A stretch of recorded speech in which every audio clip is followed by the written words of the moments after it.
We are a civilization addicted to speed, to thrill, and to pleasure.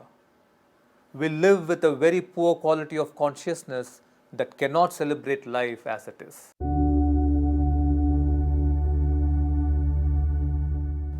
Namaste.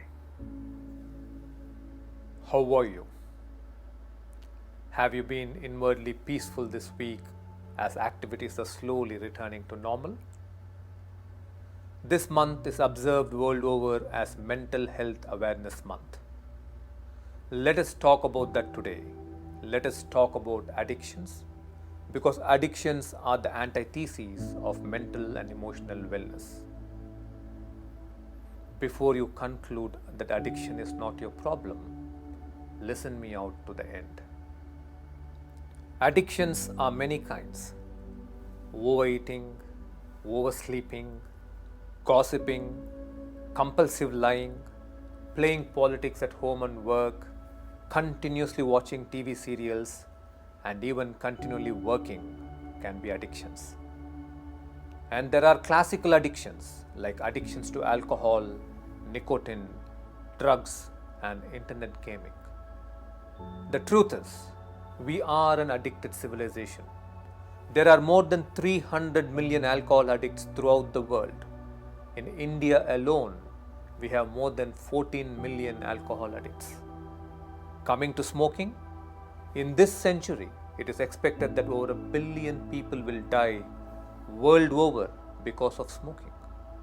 And a minimum of 100 million people are right now addicted to internet gaming.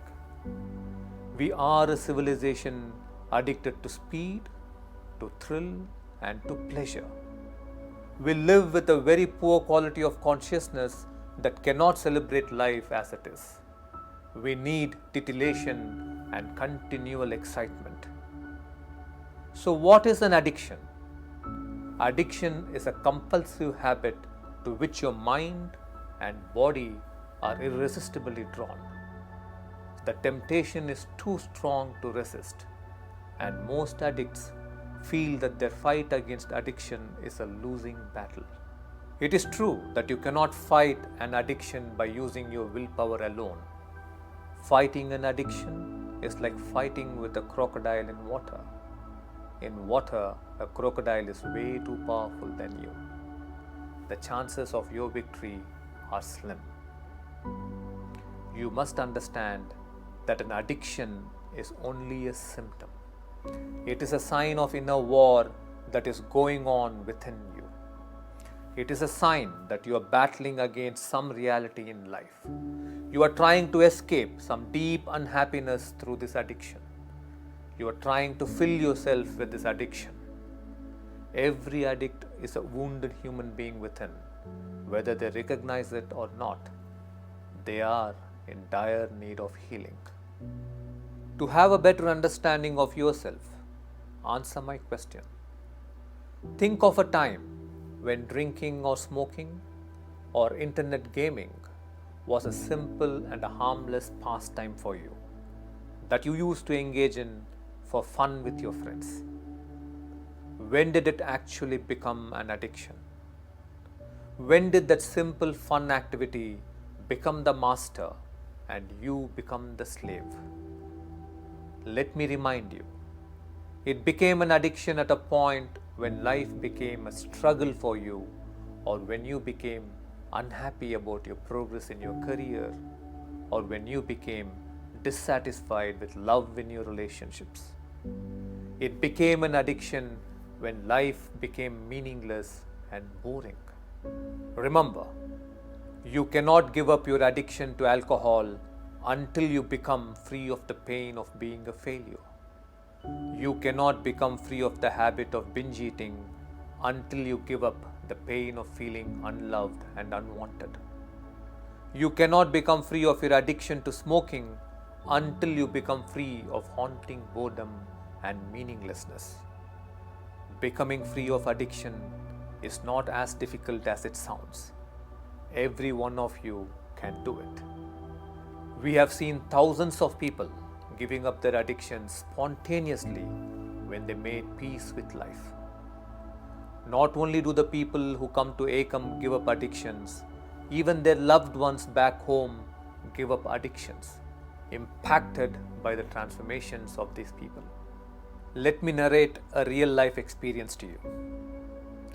This guy is a personality development coach from Latin America who was attending ACOM Abundance Festival.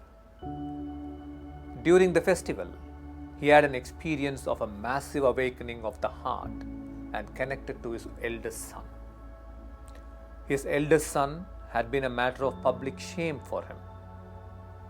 His eldest son was about 34 years old, a chronic alcoholic, and was unsettled in any sort of career or relationship.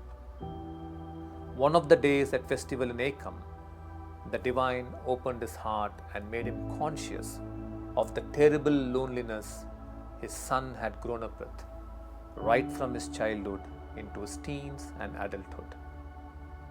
He felt his son's frustration at not being able to measure up to his standards. He saw that as a father, he had been unavailable to his son to love him and help him come out of his emotional conflicts.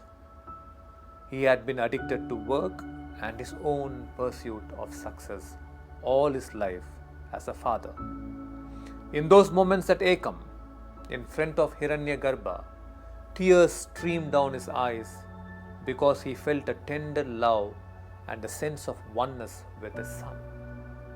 In his spiritual vision, he felt the divine blessing his son.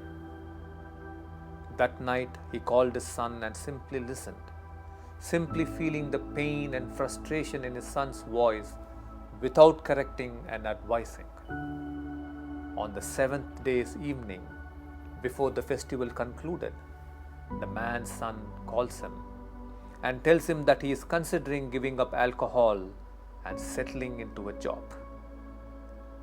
In the past 2 years, the father and son have returned to the festival thrice.